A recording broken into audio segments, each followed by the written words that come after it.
Buksan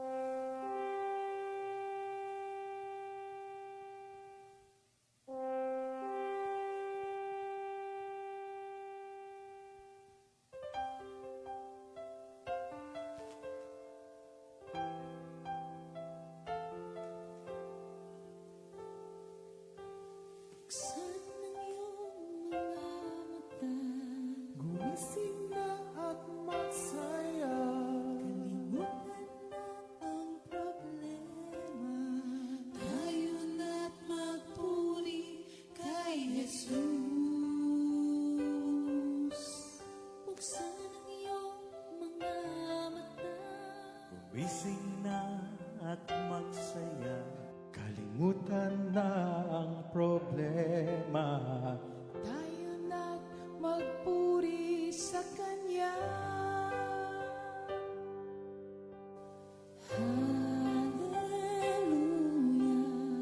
Hallelujah, Hallelujah,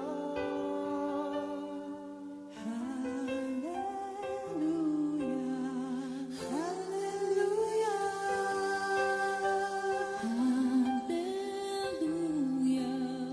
hallelujah, hallelujah, hallelujah.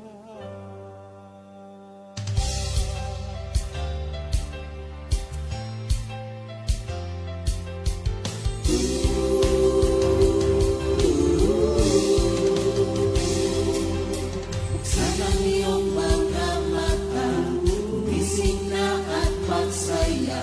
Kalimutan na ang problema, tayo na't magpuri kay Jesus.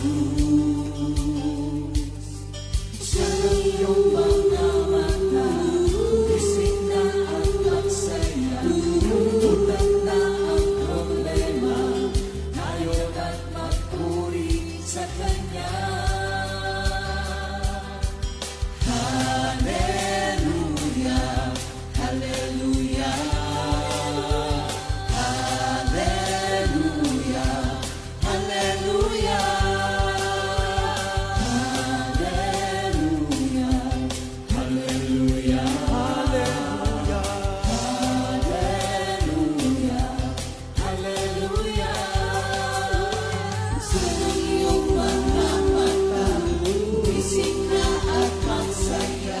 Kalimutan na ang problema, tayo na't magpuri kay Jesus. Buksan ang iyong mga mata, gumising na at magsaya. Kalimutan na ang problema, tayo na't magpuri sa Kanya. Hallelujah, hallelujah, hallelujah, hallelujah, hallelujah,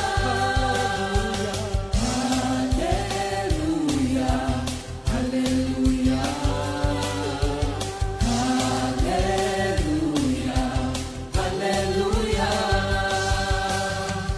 Di ka iiwan, di ka papabayaan. Kumapit ka, kumawit ka, at magpuri sa Kanya. Buksan ang iyong mga mata, gumising na at magsaya. Kalimutan na ang problema, tayo na't magpuri kay Jesus. Buksan ang iyong mga mata, gumising na at magsaya. Kalimutan na ang problema, tayo na't magpuri sa Kanya. Hallelujah, hallelujah, hallelujah, hallelujah, hallelujah, hallelujah. hallelujah, hallelujah. Sa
High as the sky is above the earth, so great is His love for those who have reverence for Him. As far as the east is from the west, so far this hearing of our sins from us. Praise the Lord, my soul. All my being, praise His holy name. Oh, praise the Lord, my soul, and do not forget how good He is. As high as the sky is above the earth, so great is His love for those who have reverence for Him. As far as the east is from the west, so far does He remove our sins from us. Praise the Lord, my soul. All my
Good morning, Jesus!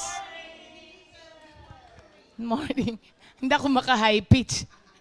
Pag tinaas ko pa, ubuy na ako. Thank you, Lord. Magandang Monday morning, everyone! Good morning sa inyong lahat, mga kapatid! At good morning din po sa ating mga kapatiran sa kanilang mga tahanan. O yung iba nasa trabaho na pero kasama pa rin natin. Magandang umaga po sa inyong lahat. Alam mo, wala tayong countdown ngayon. Bakit ano? Oo, no, hindi yung Christmas countdown. Siguro kasi nakatuon tayo sa anniversary nga. Usually kasi, meron na tayong ano ngayon, di ba? May countdown na tayo sa Christmas. Oo nga. Maglagay pa rin tayo para para masaya ang Pasko. Ang akala kasi natin, ang event lang natin ngayong December, yung ating anniversary. Nakalimutan natin na magpapasko na pala. Thank you, Lord. Anyway, nakapaskuhan natin sa ating anniversary na mismo. Sige, tayo po'y mananalangin. Lord, maraming salamat again for this wonderful day. Thank you, Lord, sa kagalingan na binigay niyo po sa amin. Thank you, Lord, sa malakas na pangangatawan pa din, Lord. Maraming salamat sa lahat-lahat ng mga magagandang bagay na na-experience po namin ngayong nagdaang linggo. Na alam po namin, Lord, masihigitan niyo pa ngayon darating na linggo. Maraming salamat din po, Lord, sa magandang pananaw, sa masayang espiritu. Salamat sa kalakasan din, Lord, lalong-lalo na sa lahat ng mga manggagawa. Salamat din po sa protection ninyo palagi sa aming lahat, Lord. At tong araw po na ito, muli dinededicate namin sa inyo, Lord. Especially this hour, Lord. Be the one to speak to all of us, Lord. In Jesus' name we pray.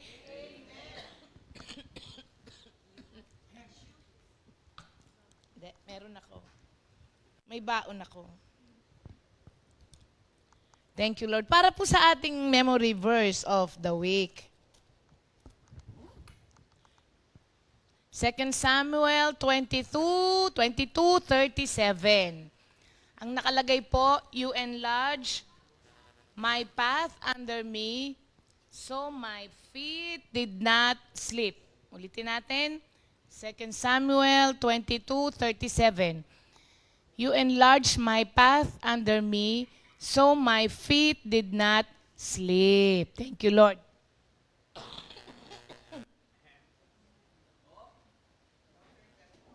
Siguro, alisin natin electric. Sige. Yan. Thank you, Lord.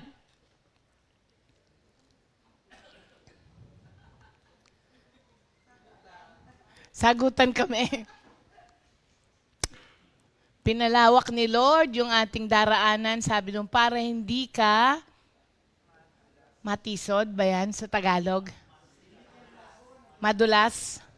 Ano sa Tagalog, Bong?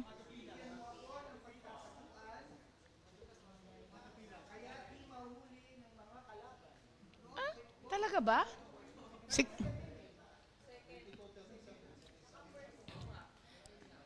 Iba?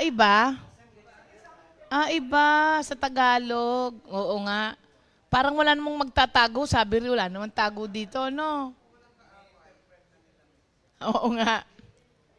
Maganda kasi ang 2 Samuel 22. May kinalaman nga doon sa ating lesson. Pinapalawak ng Diyos yung ating daraanan para hindi ka daw madulas. O, di ba? Yan po may kinalaman pa rin sa ating lesson for today. Pagpapatuloy lang po mga kapatid ang ating gagawin today. Pero bago ang lahat, malapit na ang ating anniversary.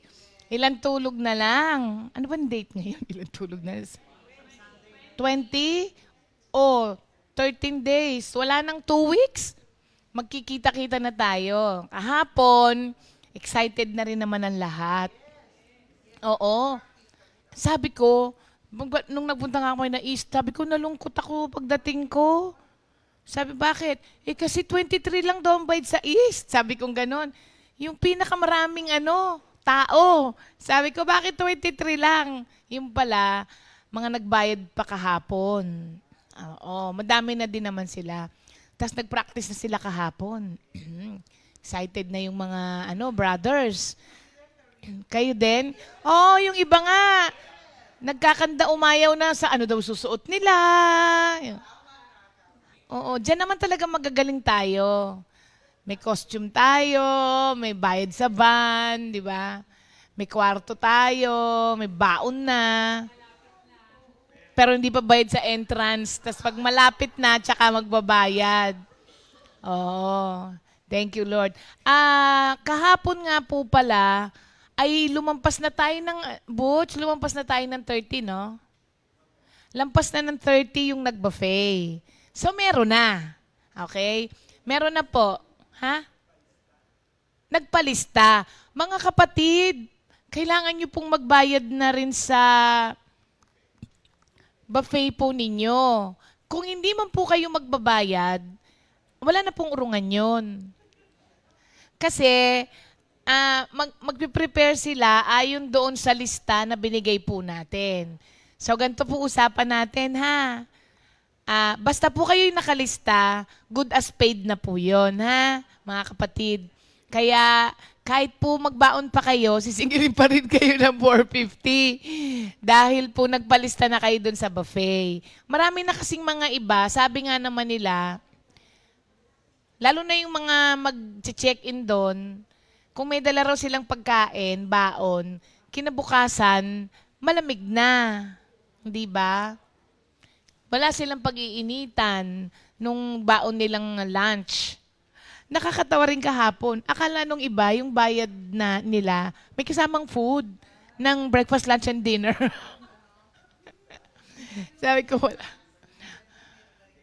Hindi, yung sa mga may rooms.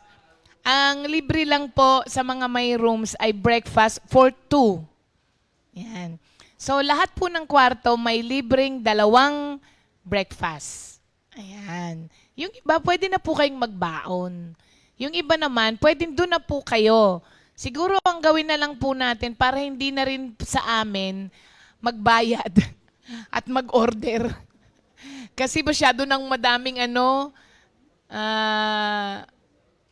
pinaghiwa-hiwalay. Ganito na lang po, sa lahat ng mga naka-check-in, pagdating nyo po doon ng 2, ay mag-order na kayo agad for tomorrow. Oo. Mag-pre-order na lang. Pagdating doon, mag-order na po kayo agad, pre-order na po kayo ng breakfast ninyo para sa kinabukasan. Diba? Para hindi na humalo-halo yung ating mga... Oo. Hindi ko alam yung lunch kung... Pwedeng umorder doon. Pwede. Kaya lang, sa dami nga ng tao, hindi alam kung gaano katagal. Oo, kung gaano katagal. Pero pag nag-pre-order ka, syempre mauuna ka. So, sa atin din, yung mga nandito, kung halimbawa, gusto nyong mag-order kinabukasan ng pagkain, yung December 2, pagdating, orderin nyo na. Para, syempre, depende po kasi yun sa ima-market nila. Baka mamaya, mamalengke nga naman ng maraming mga pagkain. Tapos,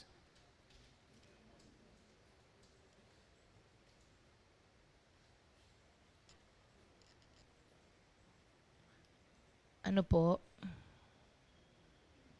Oo. Yung lunch po, mga kapatid, ay December 3.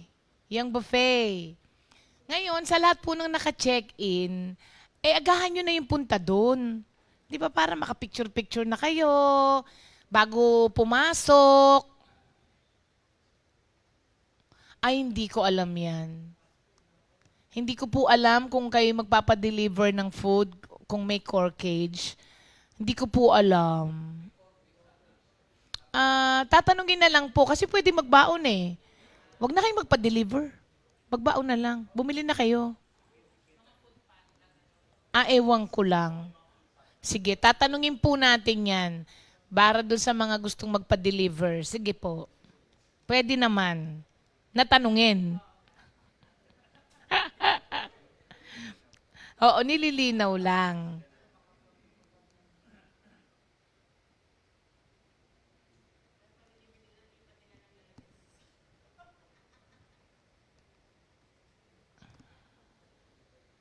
Okay. Mga tanong lang yan. Okay. So, agahan na lang po mga kapatid ha, ng mga kapatid para ma-enjoy nyo po. Again, meron pa pong mga nakakuha ng rooms na hindi pa nagsasubmit ng mga pangalan ng kasama nila sa rooms. Mga kapatid, padala nyo na po para po malaman natin kung ilan kayo sa kwarto. May nagtatanong po sa akin kung pwedeng 8. Hindi ko na po sinasuggest yun. Baka po kayo magreklamo na. Kasi sa 6 lang, masikip na po yun. Opo. Wala na rin naman kayong higaan eh. Wala na naman kayong paglalatagan. Kung 8 po, mahihirapan na po eh. Sa 6 nga, masikip na eh. Sa 6 naman, wala na po kayong lalakaran. Ba, mag-CCR kayo. Kung 7, masikip na talaga. Kayo po.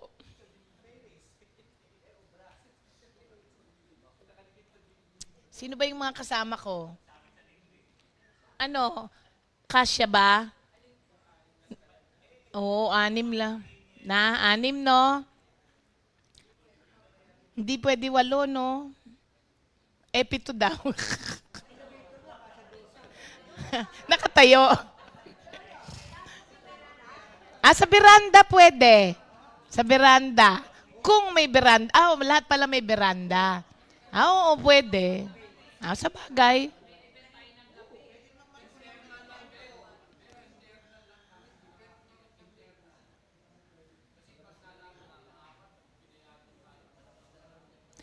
Kaso hindi pwede kasing hindi nila malaman kasi ilalagay sa list yung lahat ng papasok ng December 2.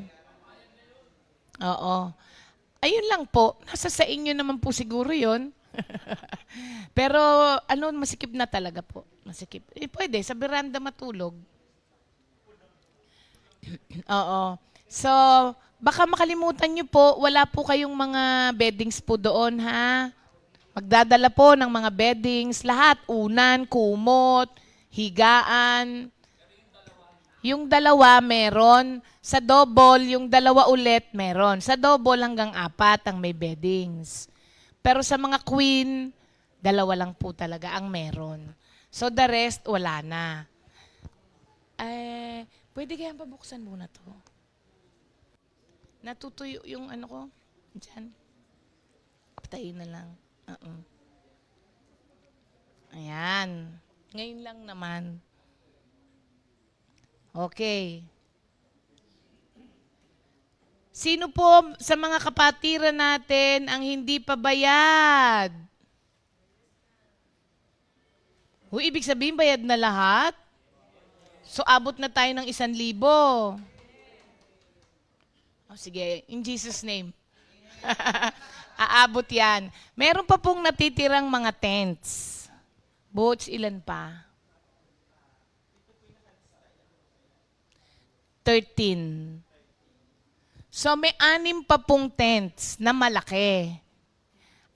Pagka po kasi kailangan ko nang sabihin ngayong week na to na hindi nakukunin yung 6. Kung hindi po, nakatayo sila doon, babayaran natin kahit na walang kumuha.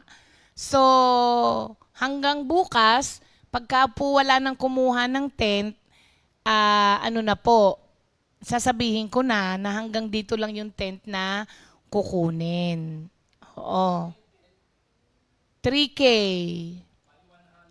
30 katao naman daw po ang kasya doon. Ang kalo magdadagdag ng magiging 2 kayo. Oo, yan. Oo nga, hindi kayo kakasya sa isa. So, 8. 5 na lang. Sa mga merong naghati, di ba? Oo.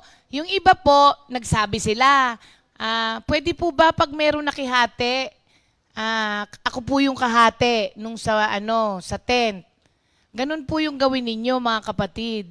Para po may lagayan kayo ng gamit, ng mga ulam ninyo, pagkain po ninyo. Yan. Sa mga ibang areas, pwede na pong kumuha pa ulit, ha? Hanggang ngayong araw na to. O hanggang bukas, pwede pa rin. After tomorrow po, hindi na po, mga kapatid. So, mag-decide na po ngayon. Yan. Wala naman ang mga tanong sa inyo, no? Meron. Ang tent, may tables and chairs. Oo, meron na yon, yung tent na yon. Yes, meron. Tables and chairs. Meron na yan. Ang size ng ating stage para sa mga magpa-perform ay jam. Hindi, kung ano yung size nung mo. Oo. Yung gano'n. Wala pa kasi si Connie no? Oo, yung lapad, Joy, yung 10.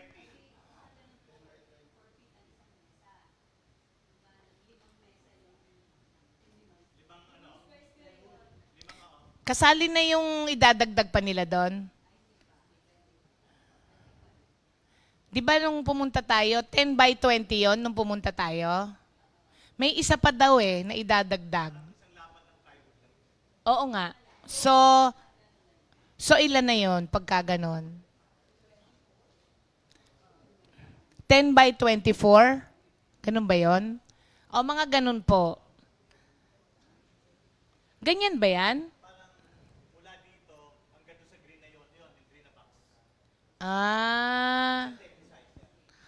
Ayan lang. Maliit lang ha. Ito, hanggang sa green daw na yan.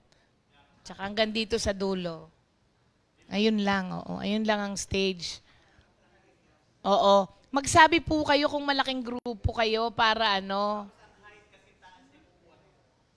Tignan po natin kung hindi naman hanggang bewang ko yun Oo. Ikaw kasi bewang mo na yan.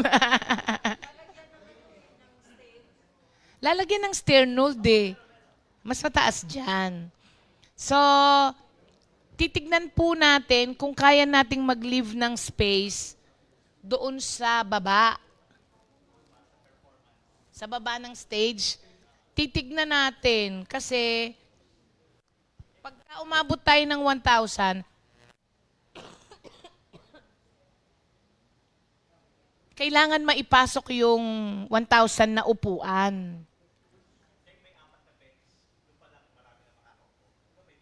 Oo. Kaya, yung mga workers na mag-check-in, agahan na lang natin para tulong-tulong tayo na mag-ayos din doon kung paano gagawin. Kasi, syempre hindi naman nila alam yung natin, program. Kaya, tayo ng Okay, thank you Lord. Sige po, tayo po'y magsimula na sa ating message. Kung kayo po'y may katanungan pa hanggang ngayon, i-PM nyo na lang po ako, ha? Pero sa lahat po ng nakakuha ng rooms, please submit today po yung pangalan ng kasama ninyo sa loob ng kwarto. At kung tayo po ay hindi naka-check-in, please lang po, wag na po tayong, pwede kayong umattend ng 2, pero uuwi ulit. Wag po tayong matutulog sa mga sasakyan. Kasi, parang nakakaya naman po sa amin lahat yun na nasa loob. Tapos, hindi po kasi, gustuin man po naming isiksik kayo sa mga kwarto. Siksikan na sila doon sa loob. Wala na po. At saka kada siksik mo, may bayad talaga. Kahit nakatayo lang po kayo doon, may bayad po. Kasi nga naman, gagamitin mo yung facilities nila. Hindi naman po pwedeng hindi. So, ang main program naman po ay sa December 3. Pati ang raffle ay December 3. Oo, hindi naman po sa December 2. Sa December 2, sa lahat po ng mga naka-check-in, sa ayaw at sa gusto nyo po, kayo po isinama na namin sa ating Christmas party. Tapos, magkakaroon po ng exchange gift sa gabi after nung ating acoustic night. Oo, afterglow. Pagkatas po nun, magkakaroon tayo ng ang ating exchange gift ay 200 pataas. 'Di ba? So bahala na po tayo kung ano po 'yun. Depende po sa inyong generosity. Pwede yung tumaas ng tumaas ng tumaas ng tumaas. Nasa sa inyo po 'yun. Ha? Kapatid, okay. Yung iba magdadala na lang ng pagkain, magdadala din naman po tayo. Dadamihan na lang po namin yung papaluto para kasali po namin kayo lahat. Ano po? Pero magbabaon po kayo ng mga pagkain. Kasi ang punta natin doon, wala pong lunch doon. Wala din pong dinner na kasama yung December 2 ha, and 3. Kanya-kanyang food po tayo ng dala. Yan. I'm sure yung iba marami. May mga magluluto ng sinaing, ganon. Sa atin, ako, magpapagawa ako ng para sa ating mga workers. Yung yung sardinas na bangos. Oh, yan, di ba? Para...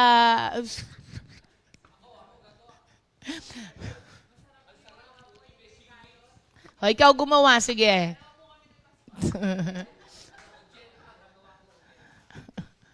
So,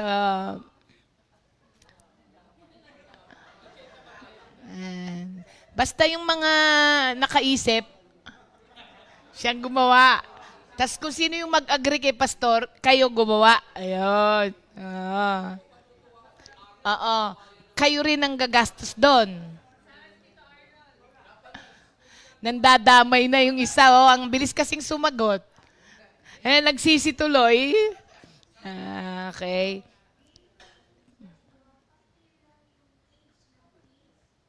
Ang ano po, age saan? Sa entrance? Ang kids po ay 9 years old pababa. Ang free lang po ay infant. Oo. 10 years old? Kid, hindi. 9. 9. Pag 9 years old pababa, 350, di ba? Oo. Kaka-10 pa lang. Sige, ako na lang magbabayad ng 100 niya. Sige, papasukin nyo yung mga bata. Pwede yan. Babayaran na lang ni Jeff. Yung kaka-10 pa lang. Ayan. Basta pumunta po kayo para magkakasama tayo. Oo, mga kapatid. Thank you, thank you. Wag lang dun sa tulog. Wag lang dun sa matutulog. Magdadala po kami ng kilawin na dilis. Si Brother Jojo. Hanapin niyo si Brother Jojo. Si Kaka nga magpapaluto daw siya ng sinaing sa Batangas. Kasi nag-iisip nga ng mga pagkain na hindi panisin, hindi ba? Sa December 2 ng gabi, magluluto tayo ng sinigang na buto-buto. Tapos, inihaw na liempo. Ayan. 2 putahe lang para hindi maraming dadagdagan na lang natin. Para yung mga kapatiran natin na kasama natin, makasama rin natin sa pagkain. Oo, dadagdagan na lang natin. Yan. Parang ma-excite kayo. Ha? 280? Okay lang yun kasi magbabaon din naman yung mga kapatiran. Dagdag lang yun yung sa atin. Oo, magbabaon naman sila. Sabi ko lang, sagot namin yung sabaw. Ano ba naman yung pinaglagaan, di ba? Lalagyan mo lang ng kangkong, okay na. Oo, madali lang yan. Tapos naman total present naman lahat tayo doon, magtutulong-tulong na lang sa pagluto. Bahala na yung mga brothers doon.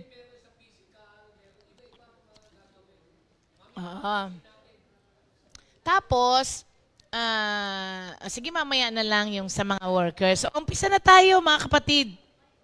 Dito muna tayo sa ating lesson.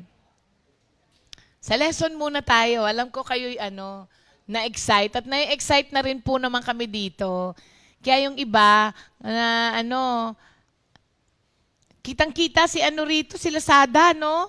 Kasi puro Lazada sa costume, puro Lazada, di ba? Shopee rin pala, makakala nila isa lang. Okay. Okay. Thank you, Lord. Tayo po'y mag-start na. So, nandun tayo sa enlarging my territory.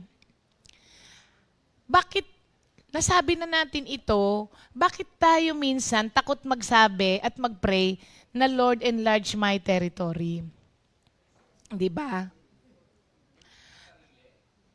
Sabi kasi nila, yun nga, lagi nating nasasabi na parang makasariling prayer. Hindi po, uulit-ulitin natin. This is not a selfish prayer, but a personal prayer. Ang malakas lang namang malakas lang naman ng loob na magsabi ng ganitong prayer, yung tao na close na kayo nung pinagsasabihan mo. Parang alam mo na siya na, hindi, kaya kong magsabi dyan, uy, bili mo naman ako, uy, bigyan mo naman ako. Kasi may relasyon kami. Hindi ba? So minsan, yung mga tao na nagsasabi ng parang napaka-selfish naman ng prayer na yan ni Jabez, ayoko naman yatang ipag-pray yan. Sabi nung iba, hindi, mas gusto ko yung, please bless them, Lord. Okay lang na wala ako, basta bless them. Sabi nung iba, kung okay naman po nga sa inyo yun, o di okay. Pero ako, gusto ko rin po ito. So pag-usapan natin ngayong araw na to, yung mga ibang dahilan kung ba't hindi tayo maka-pray na enlarge my territory o kaya extend my borders, di ba? Ang unang-una rito, yung sabi nung iba, Diyos ko, kung ano nga lang meron ako ngayon, di na ako magkanda umayaw. Magpe-pray pa ako na i-enlarge ni Lord yung borders ko o yung territory ko. Merong isang pastor na sinabihan yung isang businessman. Sabi niya, bakit di ka mag-pray na enlarge ni Lord yung territory mo o yung borders mo? Tumawa ngayon yung businessman, sabi niya. Kulang na nga akin ng 24 hours eh. Sabi niya, pag nag-pray pa ako, baka kung saan ako pulutin. Sabing ganun ng pastor, try mo lang. Try mo lang. Gaano kadalas at gaano karami ang mga tao na ang paningin ay ganun?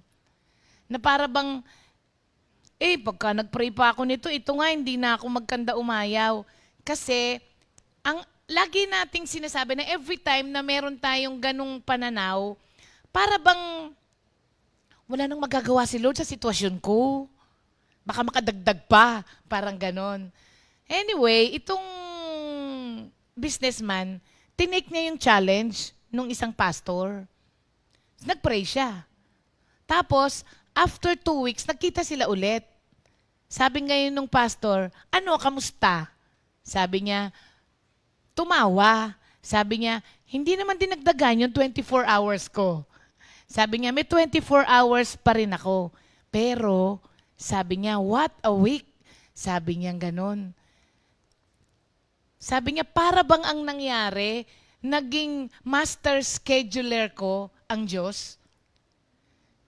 Yung dating nagkukumahog ako, kaya nagkukulang ang oras ko, sabi niya, binigyan ako ng mga strategic ways ng Diyos kung paano ayusin itong time na meron ako. Minsan, sabi niya, yung mga kliyente ko na hinahabol ko, biglang all of a sudden, sila na yung tumatawag sa akin. Tapos, may makasalubong lang ako, may bibig kasi na salita na kailangan ko kung paano ang gagawin ko dun sa business ko. Sabi niyang ganon. So, Ang nangyari rito sa businessman na to, kinahon niya na ang Diyos. Kinahon niya na ang Diyos na maski si Lord walang kayang gawin dito. Maliban na lang, sabi niya, kung bigyan niya ako ng extra hours, more than the 24 na given to me. Pero nagulat siya. Yun ang sinasabi po sa atin na huwag kang mag-alala kasi ang Diyos has an entirely different ways on enlarging your influence. Minsan, bibigyan kanya ng leverage sa mga opportunities na sa ibang tao parang, uy, buti pa ikaw. Yan, sasabihan kanila ng ganon. Buti pa ikaw, no? Kahapon narinig ko yung sharing ni Jenjen. Siguro maraming magsasabi sa atin, buti pa ikaw, no? Sa totoo lang, hindi lang naman siya ang worker na nag-fill up nun. Hindi lang siya ang worker na nag-fill up nun, di ba? Di ba parang kung tutuusin, kung wala ka kay Lord, what are the odds na mananalo ang mag-asawa? Oo, ang dami naman na iba na nag-fill up nun. Oo. Yun yung mga, akala ko nga nung, sabi ko, Jen, baka fake yan. Oo. Tapos nakausap ko si attorney magturo, totoo yun, nanalo din ako, sabing gano'n ni attorney. Totoo pala yun. Oo. So yun yung mga jobs appointments na kayang gawin ng Diyos sa buhay natin. Huwag lang po kayong matatakot na mag-pray kasi makikita mo talaga na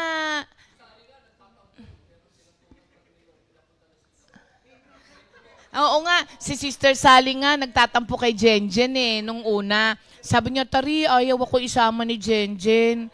Sabi niya, hindi man ako nagpapalibre sa kanya Sabi niya, sasama lang naman niya ako sa ano. Oo. Sabi ko, Sal, hayaan mo na yung mag-asawa doon. Sabi ko, mahirap sa Hong Kong.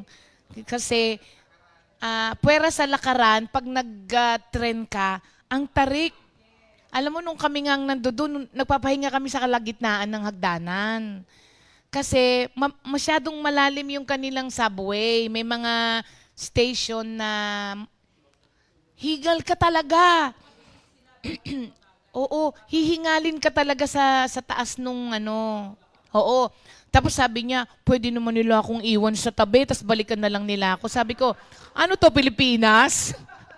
Sabi ko, syempre mag-iisip yung mga yun. Baka mamaya meron nang manre-rape sa'yo doon sa pinag-iwanan nila.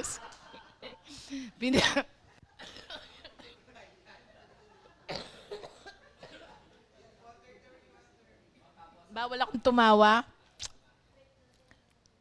Ha? Sabi niya, sige, wag na lang ako sumama sa kanila. Gagawa ko ng sarili ko na. O, di ba, biglang may nagsama sa kanya sa Singapore? Oo. All expenses paid pa. Better than Hong Kong. Oo, Singapore, yun, airport pa lang. Pasyalan na, di ba? So, yun yung mga jobs appointments natin na hindi kasi tayo nagpe-pray ng ganon. Kaya pag merong mga nagpe-pray ng ganon at nagkaroon, sasabihin mo, bakit ganon? Bakit sila? Oh.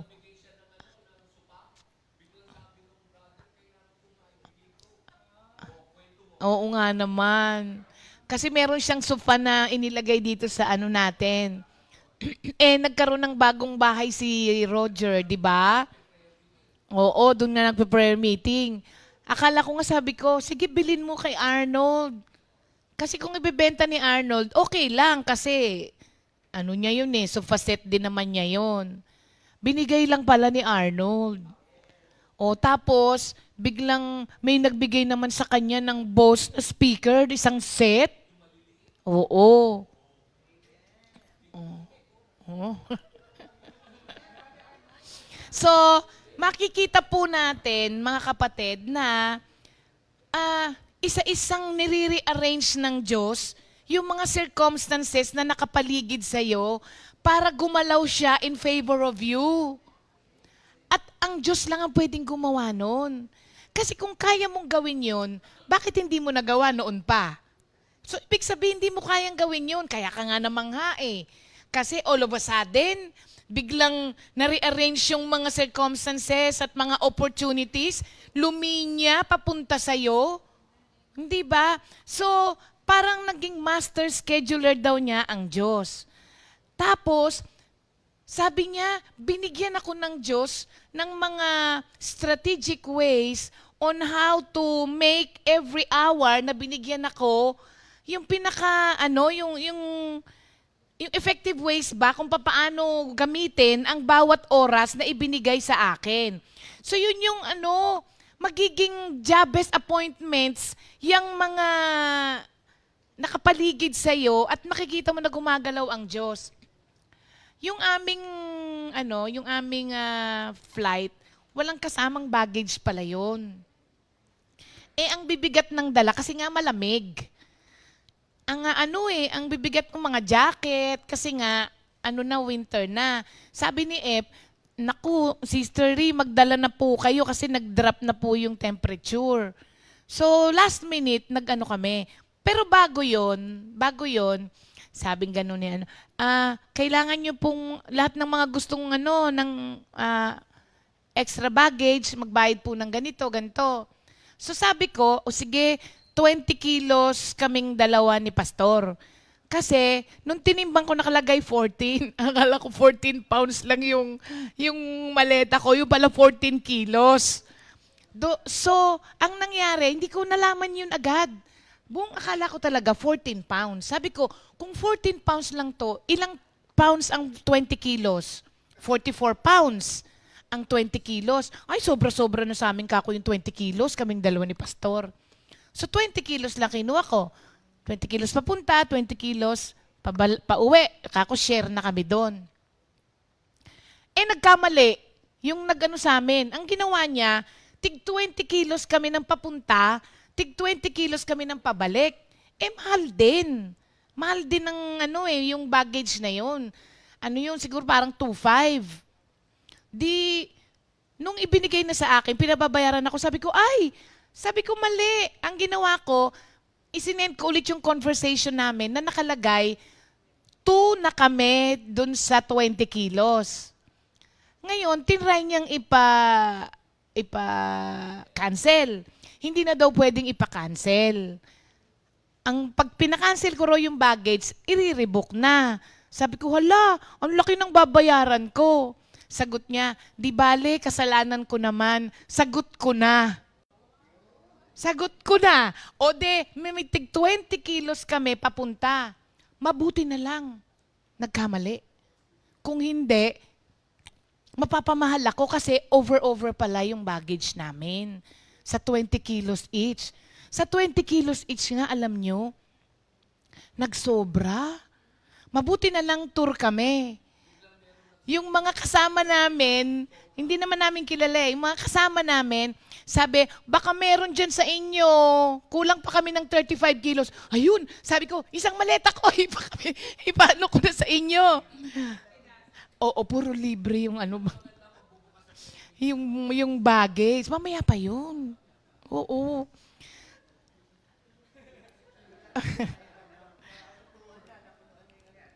Oo. Yun yung mga baggage appointment tuloy. Wait lang. yun yung aming mga job-best appointments dito sa biyahe namin na to. Pangalawa. So, tanggalin natin yung limitations na sineset natin. Yung mga limitations na hanggang dun lang ang pwedeng gawin ng Diyos sa'yo. Mga kapatid, may unlimited resources ang Diyos. So, huwag mo siya limitahan. Ha? Si Pastor, gusto niya kwento ko lahat. Oo. Medyo maigpit talaga pala sa mga tourist. Ito nga, may visa na nga kami, di ba? Pagdating namin doon, di pala pwedeng magkasabay. Si Pastor, laging yan eh. Sabi ko, hala, hindi tayo pwedeng magsabay. Tuwak mo passport mo. Sabi ko, wait lang.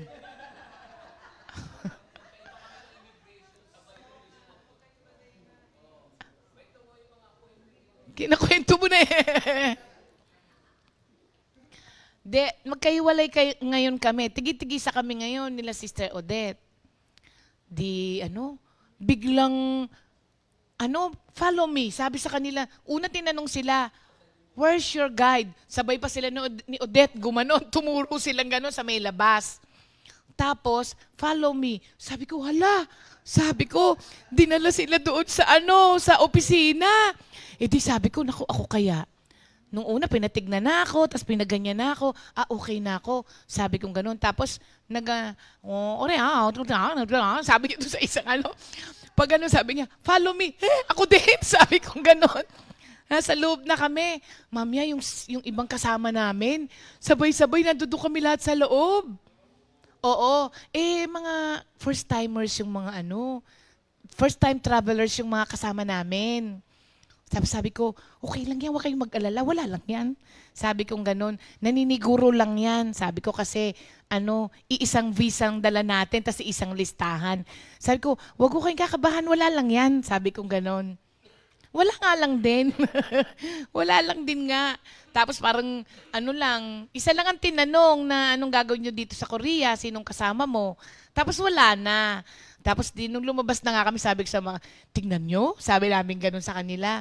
Ano lang yan, kasama yan sa adventure, sabi namin ganun doon sa mga kasama namin. Okay na. Okay na. So, pangalawa na dahilan, takot. Takot talaga.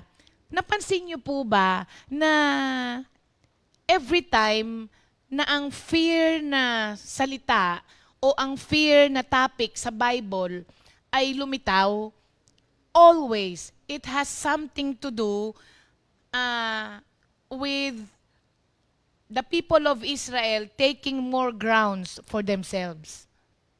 Diba?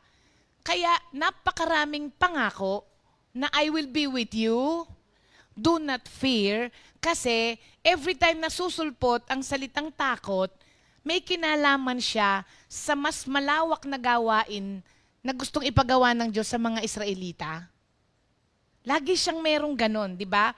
Makikita mo yan sa conversation ni Abraham kay Lord, conversation ni Jacob, ni Moses, ni Gideon, ni David, maski nga yung conversation ni Jesus sa mga disciples.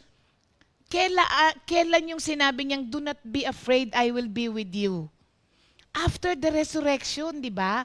Kasi mas malaki na ang responsibility na iiwan ng Diyos sa kanila. Kasi wala na siya eh. Kasi nung nandyan siya ang gumagawa lahat. Nag-observe lang ang 12 disciples, nag-a-assist lang kay Jesus. Pero ngayon, aakyat na siya sa langit. So, sinabihan sila na do not be afraid dahil may malaking gawain na nagagawin sila. So, every time na may takot, huwag kayong matakot. May takot, huwag kayong matakot.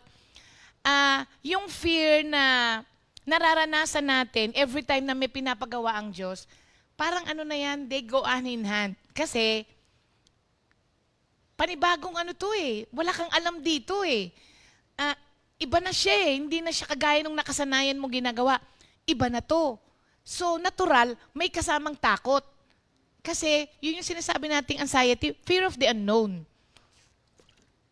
Kasi nga, wala kang kasiguraduhan, tas bago sa'yo yun. So, laging merong ang feelings of fear and stepping across a new frontier go together. Lagi yon na may mga ganon. Kaya sa Joshua 1:9, sinabihan ng Diyos si Joshua na, have I not commanded you? Be strong and of good courage. Do not be afraid nor be dismayed, for the Lord your God is with you wherever you go. Ito ay papunta pa lang si Joshua. Alam ng Diyos yung fears natin. Kayo naman, siyang may gawa sa atin eh. Alam niya yun. Ngayon, alam din niya na sa susuungin natin sa mga pinapagawa niya sa atin, dahil nga bago ito at malaking gawain, alam niya na hindi mawawala yon. Kaya, nauuna na niyang sinabi kay Joshua, kasi alam niya, yun ang magiging malakas na kalaban ni Joshua sa paggawa ng kung anong pinapagawa ng Diyos sa kanya, takot. Kasi minsan may mga abilidad tayo eh. Minsan, may pinapagawa ang Diyos. Naku, hindi ko kaya yan. Hindi ka ba kilala ni Lord? Kilala ka niya na kaya mo yan. Kaya lang, ang pinaka na kalaban natin sa paggawa ng kung ano ang pinapagawa ng Diyos sa atin ay yung takot natin. Kaya nasasabi natin, naku, baka hindi ko kaya yan, baka hindi ko kaya yan. Kaya sasabihan ka talaga ng Diyos na huwag kang mag-alala, kasama mo ko.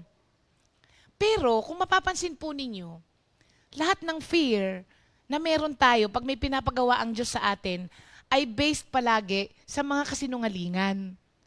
Hindi sa katotohanan. Di ba? Sabi mo, baka hindi ko kaya yan. Bakit nung umuo ka na gawin mo yun? Yes, Lord, pero ikaw bahala sa akin ha. Ba't nagawa mo? So yung fear mo ay nakabase siya sa hindi katotohanan. Kaya ayaw mong gawin yung pinapagawa ng Diyos sa'yo. Bakit ka mo? Kadalasan ng fear na meron tayo na gawin kung ano ang pinapagawa ng Diyos sa atin ay bine-base natin or sinasabi natin, it all depends on me. Sabi mo, my success depends on me. My success depends on my abilities. Lahat nakadepende sa atin. Doon pa lang, hindi nakatotohanan yun. Kasi walang magagawa ang tao kung wala ang Diyos. So, hindi nakadepende sa abilidad mo, hindi nakadepende sa sarili mo, yung success mo. So, doon pa lang, nakabase na yung fear mo sa maling katotohanan. Kaya talagang matatakot ka. Pero kapag kayan ay binase mo sa kung ano ang kayang gawin ng Diyos sa'yo, ibase mo sa mga ganitong katotohanan, mga kapatid. Where God leads you, He provides. Para mawala yung takot mo. What God requires, He empowers you to do. Pag ni-require ka ng Diyos na wag ka na dyan, dito ka na, He will empower you. Kaya wag mong ibase sa'yo yung success ng pinapagawa ng Diyos sa'yo.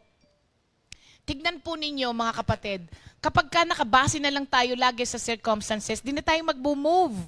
At hindi natin, yun ang nagpe-prevent from receiving what God has for you. Example na lang, itong ating property ng Comfy. Di ba alam na alam natin ang kwento dito? Maliit lang yung atin, doon sa may household lang. Ngayon, walang bumibili nung property na to kasi yung kapaligiran nung maliit, yung bahay muna natin dati, kasi nga, mga nag-squat. Oo, kaya nga binenta yan ng mura. Kung inisip natin dati, naku, wag na, baka balikan tayo ng mga ng mga squatters. Sabi, lagot tayo.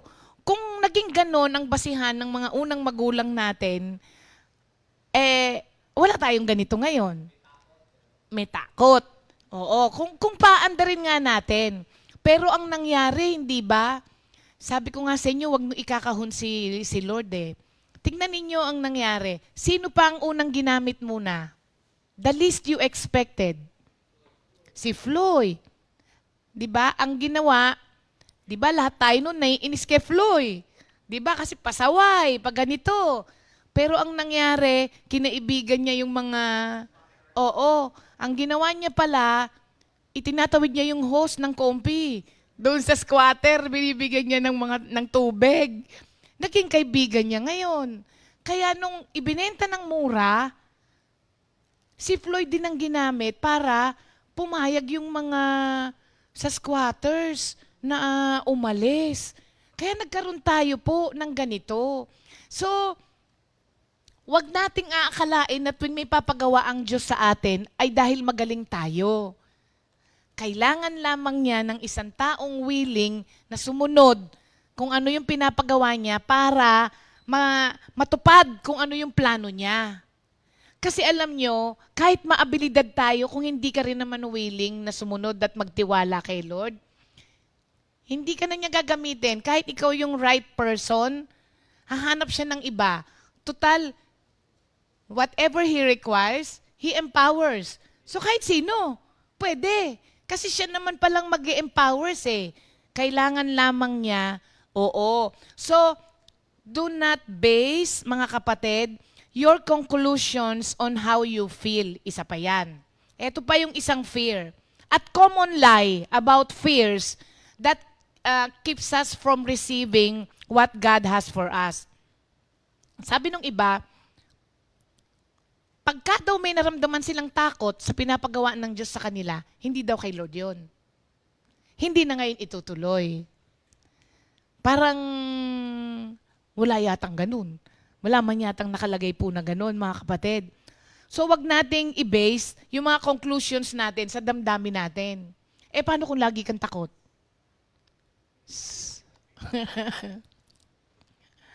Paano kung lagi kang takot? Wala nang mangyayari. Wala nang mangyayari sa'yo. Hindi na magagampanan kung ano yung pinapagawa ng Diyos sa'yo. Oo. Kasi isa yan sa kasinungalingan na ginagawa ng kaaway para yung takot mo magkaroon ng basis. Yun nga lang, base siya sa hindi katotohanan. Nakakapampangan ako.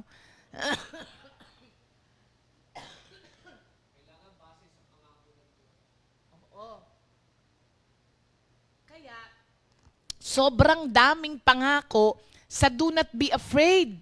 Ang dami kasi alam ng Diyos, matatakotin tayo eh. Alam niya matatakotin tayo. Kaya nga, kung buhay si Joshua ngayon, sasabihin din sa iyo noon na kahit ano pa yung nararamdaman mo, kahit na gaano pa kalaki ang takot mo, kung buhay si Joshua, sasabihin niya sa iyo, huwag kang mag-alala, hindi ka nag-iisa. Kasama mo ang Diyos. Sasabihin po niya yan sa iyo, mga kapatid.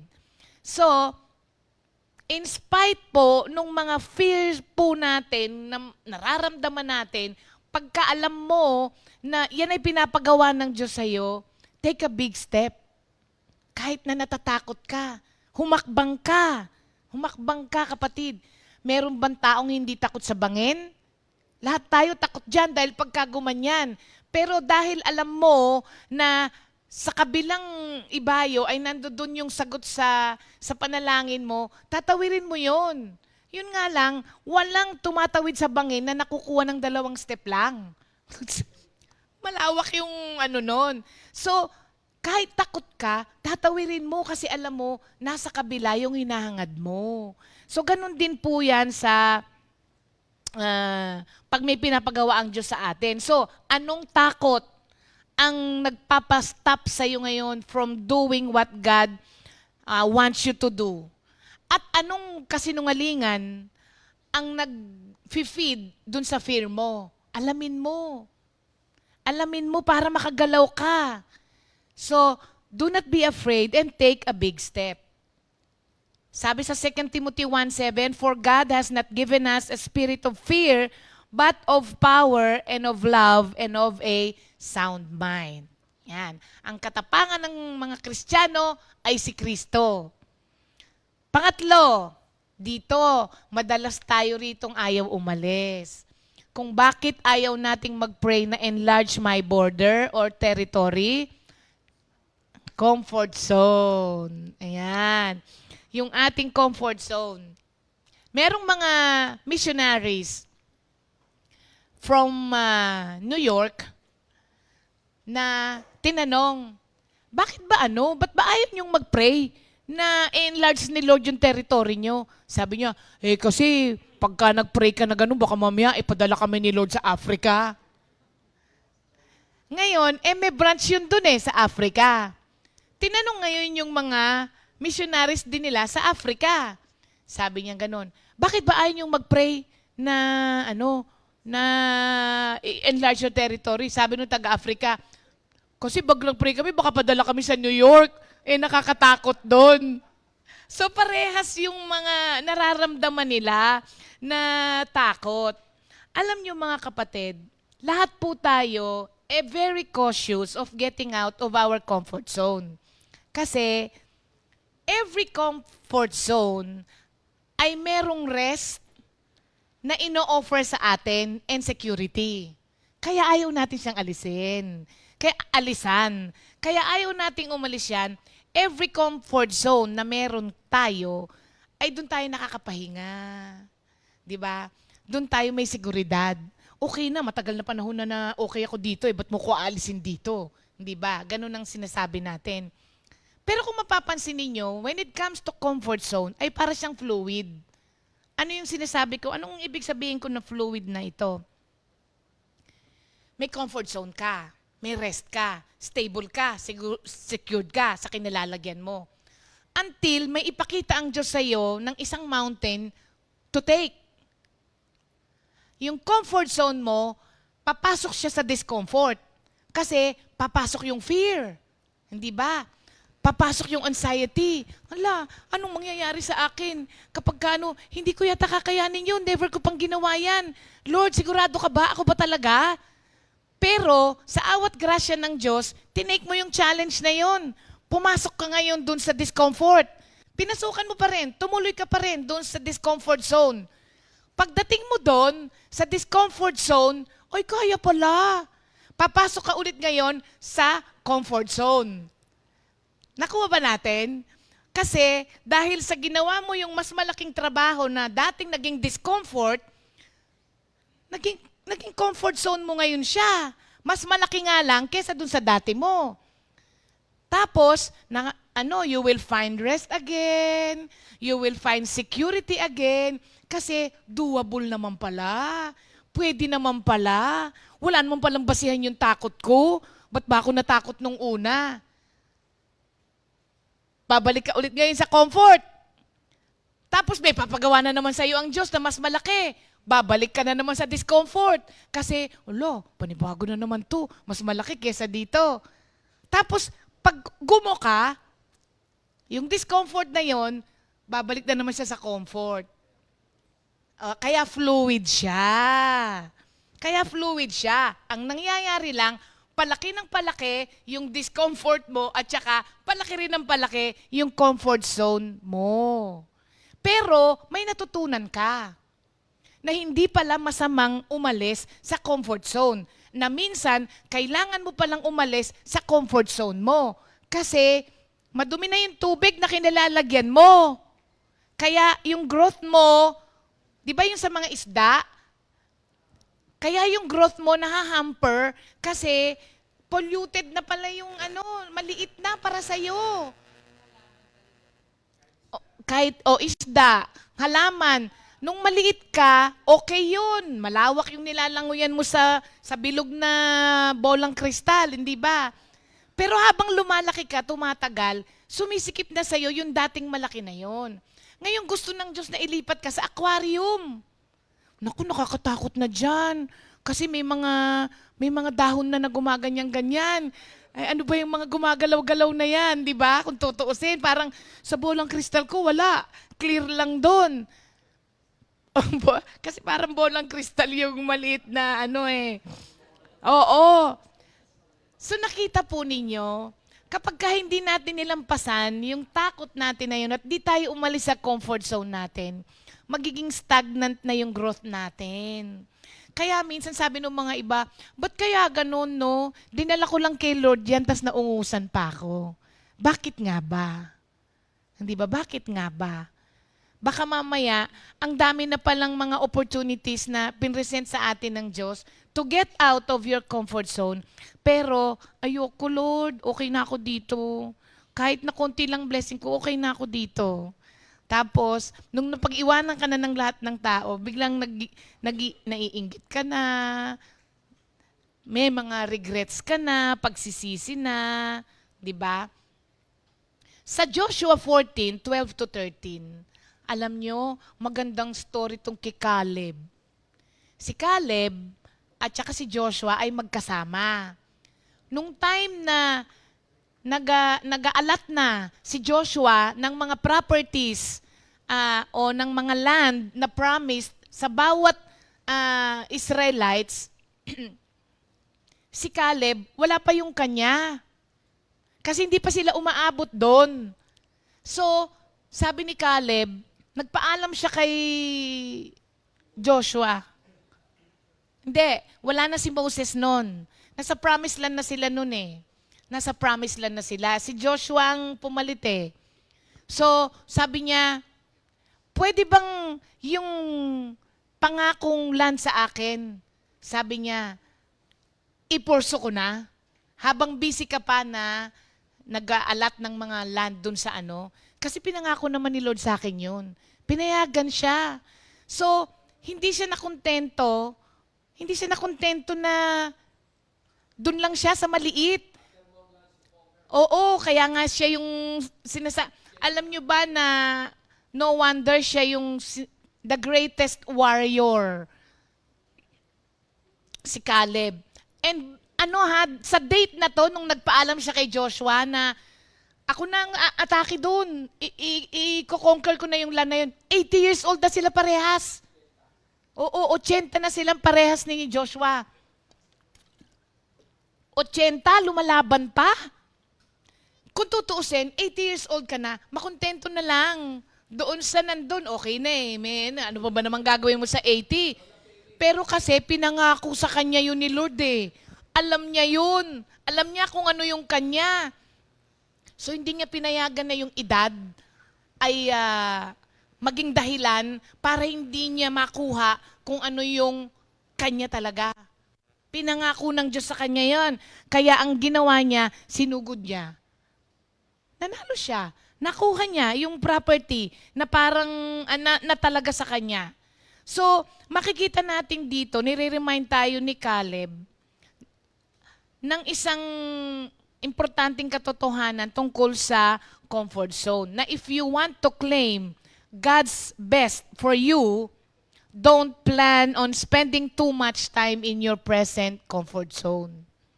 Huwag kang magtagal dyan. Kasi hindi ka naman para dyan. Diba, mga kapatid? Ngayon, napakaraming Christians na nag-aalaw ng fear to stop them in their tracks kasi inassume nila na yung feeling of fear is a red light from the Lord. Kasi kung talagang si Lord to, dapat di ako nakakaramdam ng takot. Ha? Parang hindi yata yun ang tamang basihan, mga kapatid, na kung ikaw ay tutuloy o hindi. Minsan, napakarami talagang red light na ipapakita sa iyo ang kaaway para wag kang tumuloy. Bakit? Siyempre, ayaw niyang magpasalamat ka kay Lord kasi ayaw niyang makamtan mo, mapasayo yung dapat sa'yo. Kaya talagang lalagyan kanya ng mga red lights na yan. So, wag po tayong manatili sa comfort zone lang natin, mga kapatid. Natuwa ako dito sa sinabi ni William Shedd. Sabi niya, a ship in harbor is safe. Nakadaong ka eh. Sabi niya, but that is not what ships are built for. Oo. Ang mga barko ay hindi ginawang nakadaong lang. Ginawa yan para maglayag. So kapag ka ikaw ay ayaw mong umalis sa comfort zone mo, para kang barko na nakadisplay lang sa daungan. Hindi mo nasiserve yung purpose mo na maglayag. Ganun ang mga tao na ayaw umalis sa kanilang comfort zone. Now, kagaya ni Caleb, ang hingin po natin kay Lord para makuha natin yung mga new territory na yan, ask for better eyes to see opportunities coming your way. Because most of the time, nami-miss natin yung mga opportunities na yan para meron palang tinatawag na peripheral vision. Yung peripheral vision, yung direct, anong tawag doon sa direct vision ba yon? Pag direct vision, kung ano yung nakikita mo sa harapan mo. Ang peripheral vision ay yung titingnan ka taas, gilid, baba, ayon. Yun ang peripheral vision. So, hingin natin kay Lord na pati yun ay paliwanagin niya yung peripheral vision natin. Kasi minsan malinaw lang ang paningin natin of what is in front of us. Nakakalimutan natin paikutin yung mata natin na meron din palang opportunities na nakapaligid sa atin kasi baka mamaya mamiss po natin. Oo. And one of the most exciting aspects sa pagpupursu ng blessing ni Lord sa atin is learning to see what He is doing around you all the time. Sa John 5:17, ang sabi, my Father is always at His work. Sabi niya, my Father is always at His work. So, tignan niyo po yung salitang always doon. Parang pag sinabi mong always, walang pahinga na kumikilos ang Diyos. Kaya minsan, kahit di mo makita na sa direct vision mo, kasi sabi niya, always at work, so kahit wala kang makita sa harap mo, kumikilos ang Diyos. Paandarin mo yung peripheral vision mo. Maski doon, makita mo na kumikilos ang Diyos. Ang problema, do you even know what you are looking for? Yun ang problema. Kaya sabi ng mga maraming Kristiyano, ready naman ako eh. Ready naman ako. Eh wala pang opportunities eh. Wala ba talaga? O na-miss mo siya? Kasi baka mamaya hindi mo alam kung ano yung hinahanap mo. When John 5:17 says, God is always at His work, ibig sabihin yan, ang daming opportunities, kapatid, na inilatag ang Diyos sa atin para may magawa tayo to enlarge our territory. Bakit kamo? Unang-una, lahat ng tao may need. Humanap ka ng taong may pangangailangan, tugunan mo. Sabi nung iba, hindi ko makita. Nagbubulag-bulagan. Kaya minsan di makita. So everyone has a need. Ang pangalawa, gusto kang gamitin ng Diyos ngayon na. Hindi bukas. Ngayon. God wants to use you now. Ang problema is never God's ability to meet a need through you. The problem is your willingness to be used by God to meet that need. Laging ganun ang problema natin. Ngayon, ang Diyos is always looking for people who are wide awake for divine appointment. Sabihin mo sa katabi mo, gising ka ba? Are you wide awake? Ready ka ba? No wonder you are missing your opportunities. No wonder you are missing your opportunities para ma-enlarge yung territories natin. You are not wide awake. Yun nga lang wide awake, tapos direct vision lang, walang peripheral, namimiss eh. Yung pa kayang sarado, maski direct vision mo at peripheral vision mo. No wonder mga kapatid, namimiss po natin. Oo. Sabi and pangatlo, God's schedule for you is full of surprises. Full of surprises lagi. Sabi ni Oswald Chambers, paborito mo yan. Sabi niya, never make the blunder of trying to forecast the way God is going to answer your prayers. Huwag kang magkamali na, kasi yun kaya natin namimiss yung answer ni Lord sa prayer natin. Di ba? Kasi pino-forecast natin kung paano sagutin ng Diyos eh. Hindi po siya ganun. Hindi po siya ganun, mga kapatid. Oo, tandaan mo, ang Diyos laging full of surprises. At alam nyo, pag hindi nyo na-miss yung opportunity na yun, yun yung mapapraise the Lord ka. Yun yung mapapapraise the Lord ka kasi hindi mo inaasahan, pero alam mong galaw ng Diyos yun. Kasi kung galaw lang ng tao yun, malabong mangyari. Kasi it takes supernatural power para mangyari yun. Pero nangyayari. Mga kapatid. Nakakatuwa talaga kapag kaya nga sabi ko sa inyo huwag kayong matakot na mag-pray nitong prayer of Jabez. Oo, wag. So, today, our Father is at work. Kung bubuksan lang po natin ang ating mga mata at buksan ang ating bibig para i-proclaim kung ano ang pinapagawa niya, makikita mo mga kapatid, mapupuno ng stampad ng miracle. Miracle. Ayan. Puro ganyan, no? Wala ka na makita sa buhay mo, kundi pak, pak, pak, pak. Nakastamp dyan, puro miracle, miracle, miracle. Gumising ka lang. Gumising lang. Tapos, mag-pray lang, mga kapatid. gustong-gusto kang gamitin ng Diyos. Biro mo, hindi lang siya, sabi niya, I will give you the cellphone. Hindi lang ganun. Ang pangako niya, I will give you the nations. Hindi ba? Kasi ikaw, gusto mo lang cellphone eh. Hindi ba? Gusto mo lang sapatos.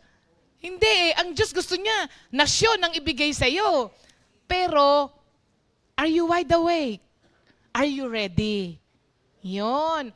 At itong prayer na to will make you ready. Basta mag-pray ka lang, kapatid. Anyway, what God requires, He empowers eh.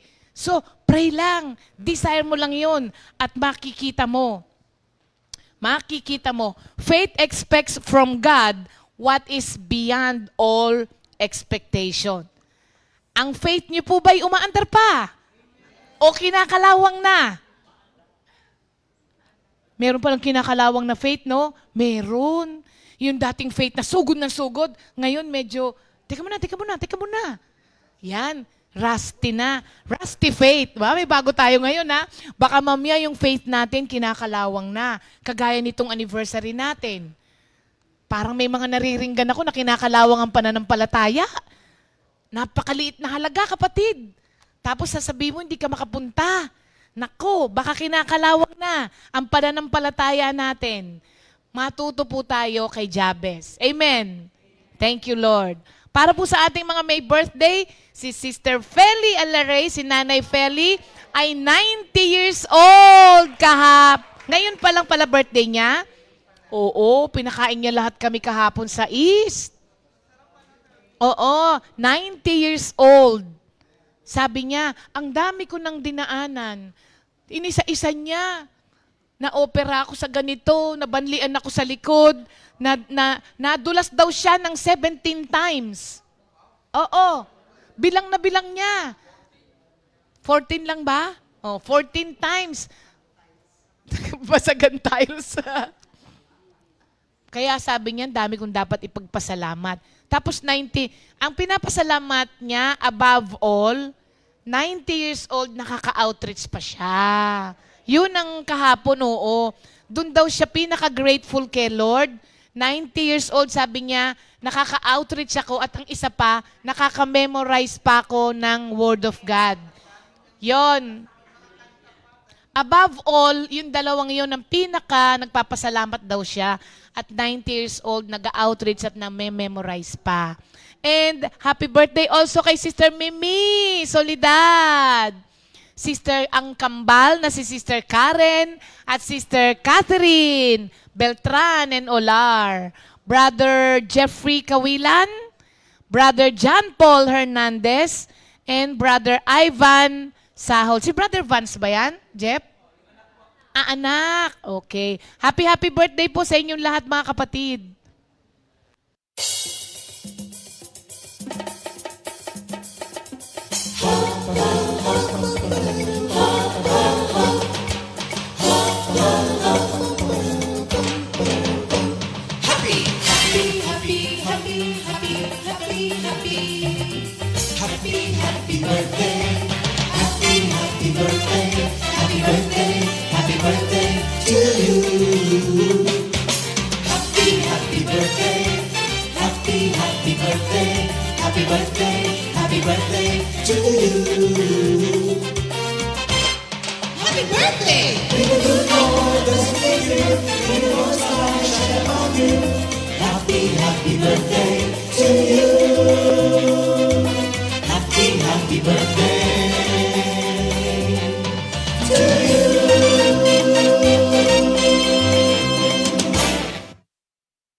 Yan, happy birthday po mga kapatid. Hello kay Sister Mila, Sister Ron. Oo, sabi niya, Amen. What God requires, He empowers. Yan, thank you, Lord. Sister Socorro de Vera, magandang umaga po. At kay Ninang Mila.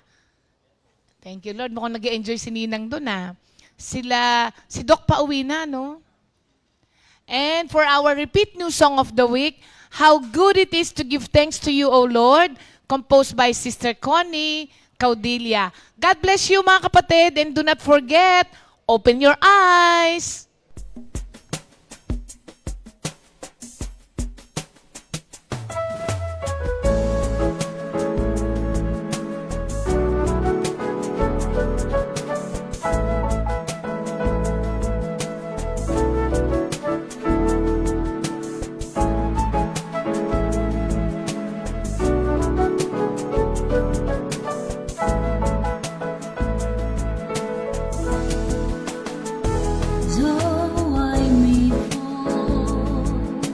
Your constant love, oh Lord, keeps me up. When I'm anxious or worried, you comfort me and make me glad. I sing your praises, tell the wonderful things you have done. I'll be glad and rejoice, for you have called me to be saved. How good it is to give thanks to you, O Lord, to sing in your honor, O Most High God, to proclaim your constant love every morning, and your faithfulness through all of my days. Though I may fall, your constant love, O Lord, keeps me up. When I'm anxious or worried, you comfort me and make me glad. I'll sing your praises, tell the wonderful things you have done. I'll be glad and rejoice, for you have called me to be saved.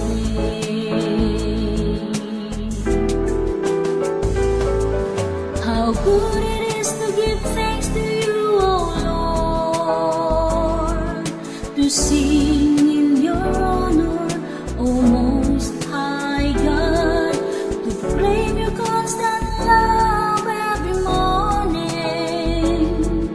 and your faithfulness through all of my days.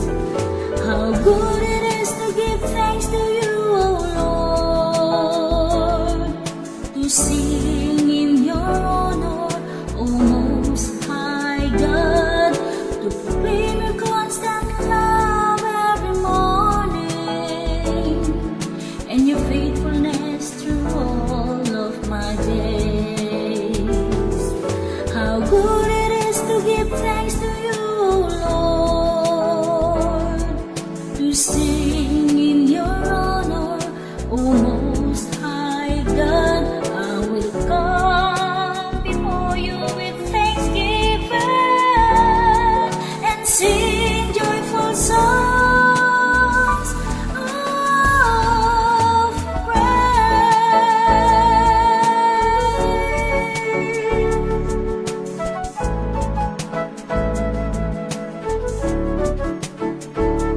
Oh, how good it is to give thanks to you, O Lord. How good it is to give thanks to you, O Lord. Oh, how good it is to give thanks to you, O Lord. Oh, how good it is to give thanks, O Lord.